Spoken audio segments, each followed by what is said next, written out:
दोस्तों ये जो हमारे गुड़हल के पौधे होते हैं ये पूरा सर्दियाँ नवंबर दिसंबर जनवरी दोस्तों ये डोरमेंसी पीरियड में था। उसके बाद दोस्तों फरवरी में जैसे ही ये डोरमेंसी से बाहर आया तो दोस्तों इस टाइम हमें अभी अपने पौधे में कौन सा खाद देना है जो कि हमारा गुड़हल का पौधा पूरा सालों भर फूलों से भरा रहेगा। दोस्तों हम लोग सब जानते ही हमारे जो गुड़हल के पौधे होते हैं जो हाइब्रिड गुड़हल होता है वो इक्का दुक्का सर्दियों में फूल आ रहा था, लेकिन दोस्तों जो देसी ब्रीड का पौधा है उसमें ना एक भी फूल आ रहे थे ना उसकी ग्रोथ हो रही थी। लेकिन आप देख सकते हैं जैसे ही फरवरी खत्म हुआ मार्च स्टार्ट हुआ दोस्तों आप गुड़हल के पौधे में कितनी अच्छी मात्रा में फूल और कलियां बन रही है। तो दोस्तों इस टाइम आप अपने गुड़हल के पौधे में कौन सा खाद दीजिएगा जो आपका गुड़हल का पौधा पूरा सालों भर फूलों से भरा रहेगा।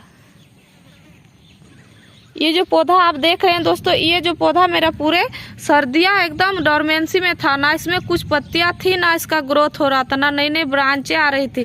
लेकिन दोस्तों आप देख सकते हैं जैसे ही मार्च स्टार्ट हुआ फरवरी में ही इसका ग्रोथ होना स्टार्ट हो गया था, लेकिन फरवरी खत्म होते ही मार्च में हमारे जो गुड़हल के पौधे हैं ये देसी ब्रीड है लेकिन इसमें पूरे पौधे में फूल काफी अच्छी फूल लगे हुए आप देख सकते हैं एकदम सब में, और इसकी कलियां काफी ज्यादा बनी हुई है, सब ब्रांच में एकदम फूल और कलियां बन रही है। दोस्तों आप देख सकते हैं एकदम बहुत ही सुंदर इसमें कलियां आ रही है।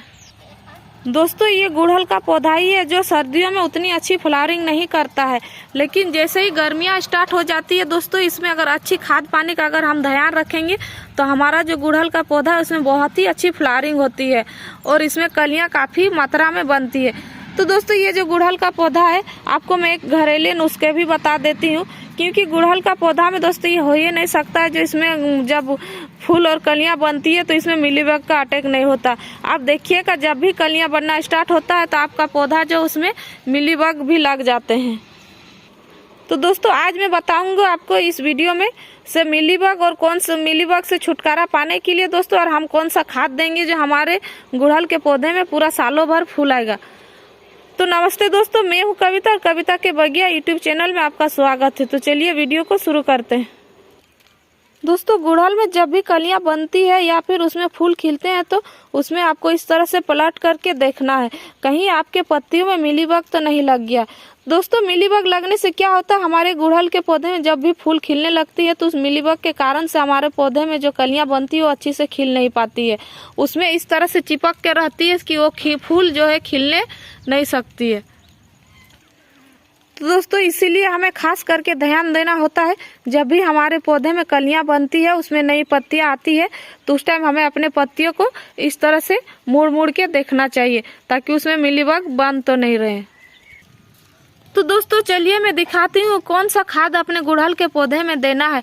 अगर इस खाद का अगर आप उपयोग करेंगे महीने में 2 बार दोस्तों या तो 15 दिन में 2 बार तो आपका जो गुड़हल का पौधा है पूरा गर्मियों भर फूलों से भरा रहेगा। ये देख सकते हैं मेरा छोटा सा पौधा है लेकिन इसमें कितनी अच्छी से कलियां बन रही है। देखिए सारे पौधे में एकदम चारों ओर से कलियां बनी हुई है, ये देख सकते हैं आप।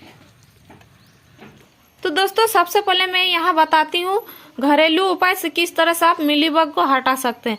तो दोस्तों उसके लिए आपको एक स्प्रे बोतल लेना, इसमें 1 लीटर पानी भर लेना। उसके बाद दोस्तों आपको एक शैम्पू ले लेना, उस शैम्पू से आपको थोड़ा सा लेना है 2-3 बूंद लेना, उससे ज्यादा नहीं लेना दोस्तों। या तो फिर आप कोई लिक्विड सोप रखे हुए हैं उससे भी आप ले सकते हैं। 2 से 3 बूंद दोस्तों मैं यहाँ शैम्पू ले ली हूँ और इसे मैं स्प्रे बोतल में डाल दी।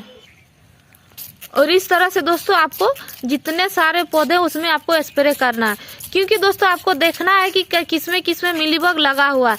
अगर इस तरह से आप स्प्रे करेंगे तो आपके जितने भी पौधे में मिलीबग लगा हुआ है इस तरह से वो स्लिप करके नीचे गिर जाएंगे। इसे अगर आप हफ्ते में 2 बार कर देंगे तो आपका जो पौधा है गुड़हल का वो बहुत ही अच्छी स्वस्थ हो जाएगा, क्योंकि दोस्तों इससे सारे मिलीबग दूर हो जाते हैं। इसीलिए दोस्तों इसे भी हमें हफ्ते में 1 बार अपने पौधे में इसको स्प्रे करना है। इस तरह से अगर हम स्प्रे करते रहेंगे तो हमारे पौधे में किसी तरह का कीड़े मकोड़े या मिलीबग का अटैक नहीं होगा और हमारे पौधे में जो कलियां बनती है वो भी काफी स्वस्थ रहेगी और खिलने में मदद मिलेगी। आप देख सकते हैं कितनी अच्छी छोटी छोटी कलियां बन रही है, तो इसे मिलीबग खराब नहीं कर सके। इसीलिए दोस्तों इस तरह का घरेलू नुस्खों से अगर आप अपने गुड़हल के पौधे में इस्तेमाल करते रहेंगे तो आपका गुड़हल का पौधा काफी अच्छा हेल्दी और मिलीबग से दूर रहेगा।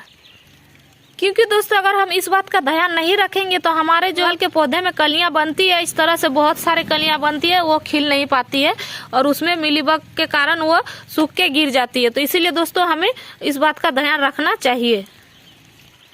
अब दोस्तों हमें खाद कौन सा देना है, तो दोस्तों इस खाद को बनाने के लिए हमें यहाँ 2 केले के छिलके लिए।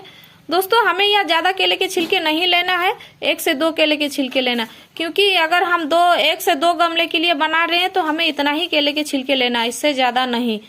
तो दोस्तों ये केले के छिलके को आपको छोटे छोटे टुकड़ों में काट लेना। तो इस तरह से आपको छोटे छोटे टुकड़ों में कर लेना है। छोटे छोटे टुकड़ों में करने के बाद दोस्तों आपको करना क्या है, इस तरह से आपको आधा मग पानी ले लेना। दोस्तों आप चाहे तो 1 मग भी पूरा ले सकते हैं। तो मैं यहाँ 1 मग से थोड़ा कम ली हूँ दोस्तों। और इस जो जितने भी सारे छिलके हैं छोटे छोटे टुकड़े किए हुए, इसको इस तरह से यहाँ डाल देना है। ये देखिए।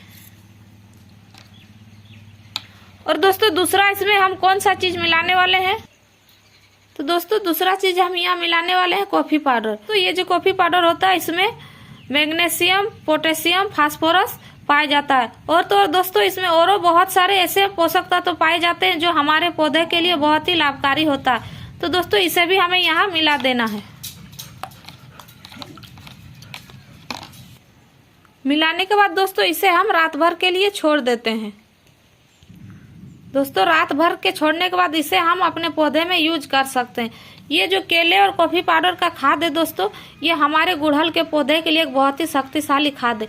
दोस्तों इस खाद का अगर यूज हम अपने पौधे में महीने में 2 बार करेंगे तो हमारा जो गुड़हल का पौधा है एकदम सालों भर इसमें बहुत ही अच्छी फूल आएगा। दोस्तों इस खाद को यूज करने से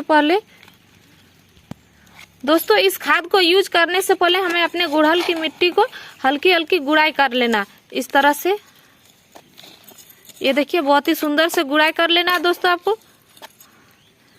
अब मिट्टी आप देख सकते हैं कितनी भुरभुरी है। दोस्तों खाद जब भी दे आप वो हमेशा आप देखिएगा कि आपकी गमले की मिट्टी सूखी हो तभी दीजिएगा। अगर फिर गीली मिट्टी में खाद दे देंगे तो फिर इस खाद का कोई काम नहीं होगा दोस्तों, ये फिर वेस्ट हो जाएगा। इसीलिए हमें जब भी खाद देना है तो हमेशा देखना है कि हमारे गमले की मिट्टी सूखी है कि नहीं। दोस्तों गुड़ाई करने के बाद हमें खाद जो बनाए ये खाद हमें इसमें दे देना। दोस्तों आप चाहे तो छान भी सकते हैं, यहाँ मैं बिना छाने हुए दे रही हूँ, क्योंकि दोस्तों बिना छाने हुए भी इससे कोई खराब नहीं होता है। इस जो हमारे केले के छिलके हैं ये बहुत अच्छी तरह से डिकम्पोज हो जाता है और इससे हमारे गमले की मिट्टी और अच्छी हो जाती है, भुरभुरी हो जाती है। इस तरह से आपको सारे पौधे में दे देना है। ये देखिए मैं यहाँ बिना छाने हुए 2 गमलों में दे दी हूँ दोस्तों।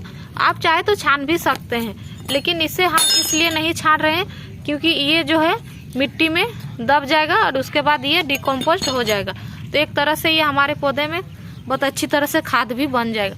तो दोस्तों ये आप देख सकते हैं कितनी अच्छी से हमारे पौधे में फूल और कलियां बन रही है।